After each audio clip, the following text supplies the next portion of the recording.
María Antonieta Verduzco Castillo, 65 años, de Azcapotzalco. No hay que quebrarse la cabeza tanto para hacer nueva constitución. Lo que debemos hacer los mexicanos es conocer la que ya tenemos e ir a una biblioteca a leer e investigar. Es triste que los extranjeros sí lean nuestra Constitución y expresen que tenemos la mejor de todas. ¡Qué vergüenza! Pero ya sabemos que esto tiene un fin político, que solo desea la privatización de las instituciones, o sea, vender todo lo que se pueda, hasta a su madre, si se pudiera, y anular sufragio efectivo, no reelección. Oiga, María Antonieta, vive en el error, ¿no? Totalmente. Porque no se va a modificar la Constitución federal. No se ha enterado lo que sucedió en la ciudad. Se va a crear una Constitución que no existía para lo que antes se llamaba el Distrito Federal y ahora absurdamente le pusieron Ciudad de México. Entonces, necesita usted consultar, por ejemplo, la Constitución del Estado de México. Ahí va a ver más o menos lo que va a salir en la Constitución de la Ciudad de México. Son normas para elegir a cada uno de los niveles de los poderes del Estado. Va a ser alcances de ciertos funcionarios, obligaciones de ciertas secretarías. Eso es todo. Ahí no van a hablar que si la propiedad de los bienes de la nación reside esencialmente en manos del pueblo y no, eso está en la Constitución Federal, que la cual, pues sí ha sido vejada, violada y mutilada, estamos de acuerdo. Pero por lo que se va a votar este domingo, nada tiene que ver con eso. Ni pueden privatizar nada, ni absolutamente, porque señala muy bien los alcances de cada dependencia del gobierno de la Ciudad de México. Y ese es el problema de muchos ciudadanos. Critican porque se pescaron una frase por ahí y en base a eso hacen toda una tesis y esa es la que critican, su tesis, en base a lo que ellos piensan, a lo que ellos entendieron o a lo que alguien mal informado les dijo. Bueno, sí se han privatizado cosas en el DF, las grúas, por ejemplo, o los parquímetros o el peaje en los segundos pisos, cosas así. Pero cosas fundamentales pues siguen estando en manos del Estado. Y así seguirá. O sea, lo único que haces es no tener, como Estado no debes de tener todo, el monopolio de todas las instituciones y de todos los servicios. Porque eso lo único que fomenta es la corrupción. Claro, el hecho de que también las concesiones la podría fomentar, pero puede haber, y en un Estado funcional hay muchos controles para evitar eso. El hecho de que la iniciativa privada colabore con el Estado o con las entidades es sano, porque creas fuentes de empleo, te deslindas tú como el Estado de tener que tener a los especialistas en parquímetros. Contratas el servicio de parquímetros, llegas a un acuerdo, tú le das tanto al gobierno, ese es tu negocio, como debe de ser. Claro, hemos visto aquí casos a nivel nacional que eso termina con tráfico de influencias, pero eso es por la tradición de corrupción que llevamos desde hace varias décadas y que no nos las hemos podido quitar. Pero regresando un poco a lo de la Constitución, efectivamente, hay una Constitución general, la federal, la que es la Constitución Política de los Estados Unidos Mexicanos, que cumple en febrero 100 años. Sobre esa se monta todo lo que es el Estado mexicano. Esa Constitución señala que hay 31 estados, ahora 31 estados y ahora lo que era el Distrito Federal es la Ciudad de México. Cada estado es libre y soberano en su régimen interior, es decir, cada estado puede elegir a su gobernante, a su poder legislativo, a sus síndicos y demás. Hay muchas actividades que no pueden participar los estados, lo hace la federación. Las relaciones internacionales, los tratados, la cuestión del fisco en muchos sentidos. Lo único que haces, como decía Mario, finalmente tú tienes una constitución local donde estableces cómo funcionaría esa localidad. Y ya. No se van a alterar ni las garantías individuales, ni el artículo 39, 40 y 41 que habla de que la soberanía reside en el pueblo y la ejerce a través del Congreso, ni las facultades del presidente. Esta Constitución no va a hablar de cómo podría revocarse el poder al presidente. Quieren que sí hable de cómo podría ser revocado el poder del jefe de gobierno. Uh-huh. Hay algunos que andan proponiendo que se elija al jefe de policía, como en Estados Unidos, que eligen al sheriff de cada lugar. Eso no siempre es eficiente, porque puede llegar al enfrentamiento entre el alcalde de un lugar y el sheriff, y puede nulificar la acción de la justicia. Claro, y porque además la Ciudad de México no es un estado como todas las demás entidades de la República. Aquí están asentados los poderes de la Federación y eso la hace totalmente distinta del estado de Chihuahua, del estado de Coahuila, del estado de Nayarit. Ahora, lo que está lográndose para el gobierno del DF, del ex-DF, es, en primer lugar, ya no verse sujeto a la remoción por parte del Senado. Es decir, que una mayoría de legisladores de otras entidades decidan, ya no nos gustó el gobernante del DF, vamos a quitarlo. Igual su jefe de policía y su procurador, que son nombrados por la presidencia. Una cosa muy importante, y por eso han estado duro, que ya no va a ser la legislatura federal la que fije las condiciones del endeudamiento público en la Ciudad de México, sino que será la Asamblea Legislativa la que le diga al jefe de gobierno cuáles son los límites de su endeudamiento y que aprobaría, en dado caso, los empréstitos que lograra.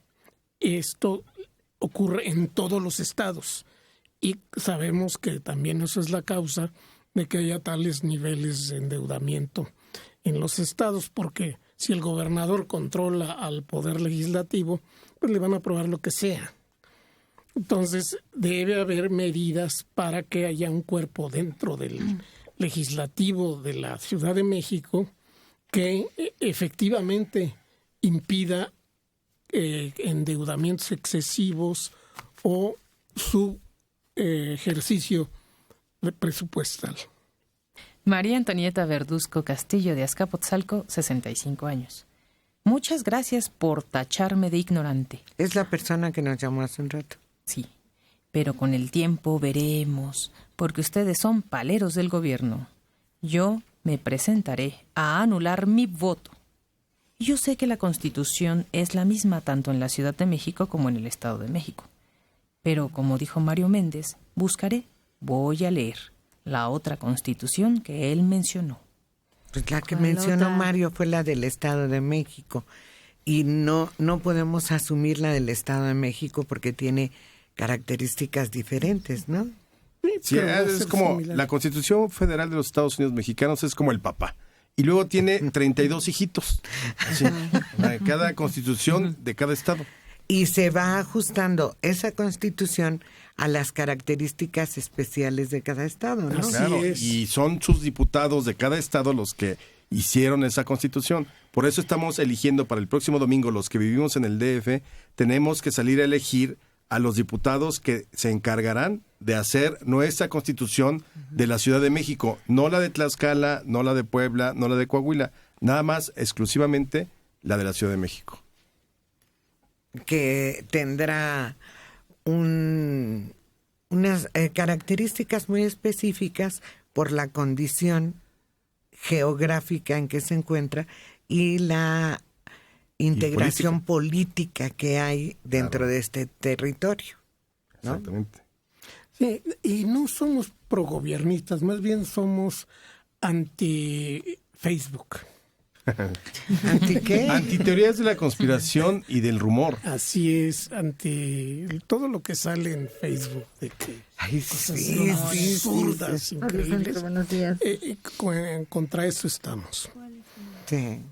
Es que de veras de 10 publicaciones en Facebook, que es lo que yo más veo por lo menos 3 veces a la semana, de 10, 9 son mentiras. Son absurdas, además. Y la otra es una receta de cocina. O un pensamiento positivo, absurdo. Sí. No, o una oración, porque... Sí, claro. Y repite esto 300 veces, repártelo a todos tus amigos y verás como algo bueno. O sonríe al día, sea positivo, esas cosas que son de bueno. Sí, no, ayer estaba viendo una de que hay publicaciones que son textos de 10 o 15 renglones.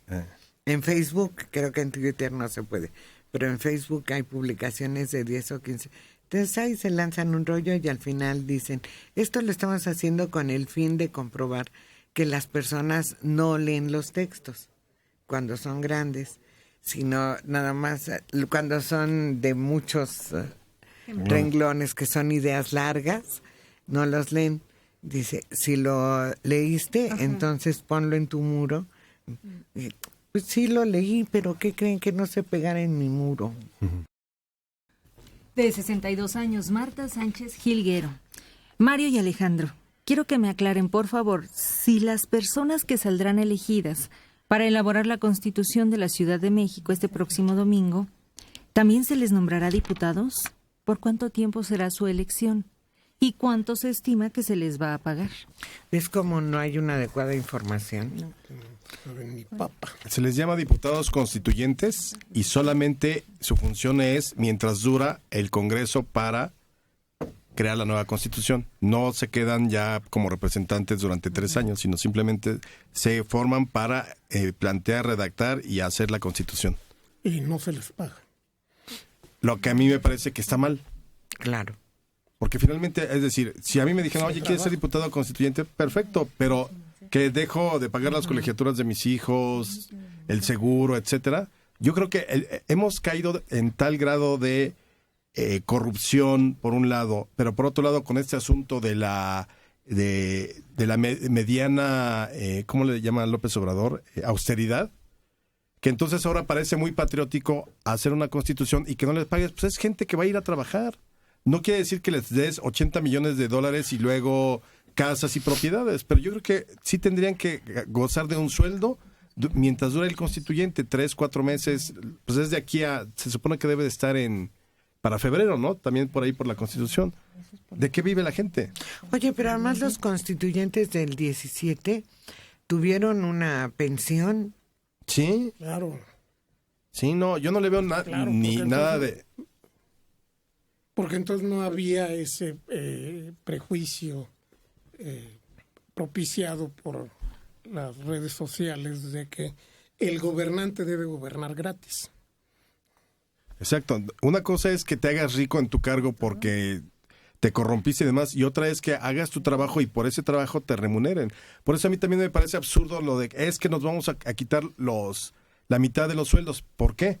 Cuando tienes que estar 16 horas en una oficina de gobierno y entonces no tienes otras opciones más que esa, y entonces te dicen porque es patriótico y porque eso es austero y porque la moda hoy es recortarnos el sueldo. ¿Por qué? Yo creo que esto es de méritos y es meritocracia. O sea, que estén los mejores y a los mejores se les pague como corresponde a lo que están haciendo. Yo insisto, a mí me parece muy mal que para todo lo que se gasta y se despilfarra verdaderamente en la administración pública, estas personas que van a estar de constituyentes merecerían, simplemente por un acto de justicia, un sueldo. No estoy hablando, insisto, de 8 millones de pesos al mes, sino un sueldo de acuerdo a las funciones y a las horas que van a estar trabajando. Sí, porque de otra forma se presta a que haya descuido en la elaboración, porque pues hoy tengo que ir a pasar lista para que no me corran, no sé. Ya no van a ser servidores del Congreso, sino tendrán patrocinadores, cada uno de ellos, que pugnarán porque en la Constitución se incluyan o se respeten sus intereses. Pero eso es corrupción. Claro, se propicia la corrupción con ese tipo de medidas ultrapopulistas. Exacto, son medidas ultrapopulistas. O sea, como que queda muy bien, miren, somos patriotas, no cobramos. Entonces, ¿de qué te sostienes? ¿Quién te paga? ¿Quién te paga? O sea, porque aquí no es igual, es como lo de López Obrador. Perfecto, no ha estado en cargos públicos. Simplemente tendría que decir, yo me he sostenido estos últimos 10 años porque el partido me paga, porque los agremiados, no sé qué, no importa. O sea, no quiere decir que sea ilegal o ilegítimo, simplemente hay que saber. Pero eso que señala Mario es lo peor que nos puede pasar. Tener constituyentes patrocinados por partidos políticos. Sí, eso sería lo peor que nos puede pasar, porque no habría sensatez ni un pensamiento claro, objetivo para la elaboración. Tendría que sesgarse por los intereses de quien los está respaldando económicamente. Yo les pregunto a ¿ustedes podrían dejar, digamos, sus trabajos y de lo que ingresan durante 6 meses? No. Yo tampoco. Yo no podría hacerlo. O sea, por más que me gustaría quizá estar en los debates y discutiendo, yo necesito trabajar para mantener a la familia, las escuelas, etcétera. ¿Quién puede dejar su trabajo 4 meses para dedicarse a redactar una constitución sin recibir una remuneración a cambio? Que es una remuneración que tendría que ser justa de acuerdo a la ley. Pues claro, no, entonces exactamente todo trabajo, todo desempeño merece una recuperación, merece un sueldo, merece una cantidad que te permita estar haciendo ese trabajo sin preocupación. Y si están tan puritanos con ese asunto, entonces debieron haber dicho, a ver, a los partidos se les va a quitar un 10% de sus ingresos durante los 6 meses para pagarle a todo el constituyente. Ahí sí. Ese tipo de cosas. O sea, no lo saques de un extra del erario. Quítaselos a los partidos que tanto esquilman a la sociedad.